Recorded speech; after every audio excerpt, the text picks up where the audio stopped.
એક ભાઈના પત્ની ગુજરી ગયા ને બધા નીકળ્યા, રામ બોલો ભાઈ રામ, કે રામ રામ બોલો ભાઈ રામ, તા કે રામ. એમણા જાતા હતા ઝપટ કરીને, ગામના ચોકમાં લીમડો ને લીમડાની ડાળ નીચી, એ ડાળ બેનના તાળવામાં ભટકાણી.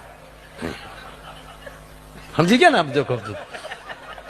અને પેલા તો બાપુ ડોક્ટરો હતા નહીં, એટલે એમણે આમ જોઈ જોવે કે કઈ હા બા લેતા નથી, પણ મૂળ તાળવે જીવ સડી ગયેલું. હાવ ગુજરી ગયેલા નહીં, પણ ઉતાવળા આવડા થઈ ગયેલા કે જલ્દી લે જાવો, ઇસ ઢેર મેં રખા ક્યાં હે, ઉપાડો હવે. એ તડાકો માથામાં બોલ્યો ને બેન ને જીવ હેઠો આવ્યો, અને બેન વાહડા પકડીને બેઠા થઈ ગયા. ક્યાં લઈ જાવ, મારા રોજ આવો.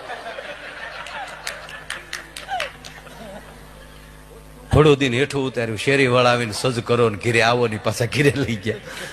15 વર્ષ જીવ્યા બોલો. 15 વર્ષ પછી પાછા બેન ગુજરી ગયા ને પાછી એ જ રીતે સ્લીપિંગ કોચ નીકળી, રામ કે રામ, રામ કે રામ. અમુક તો 80 વર્ષ રામ રણકારા કરતા જતા હતા એમણા. તા ગામનો ચોક ને લીમડો આવ્યો, તા તો એનો ધણી વાહડો લઈને દોડ્યો.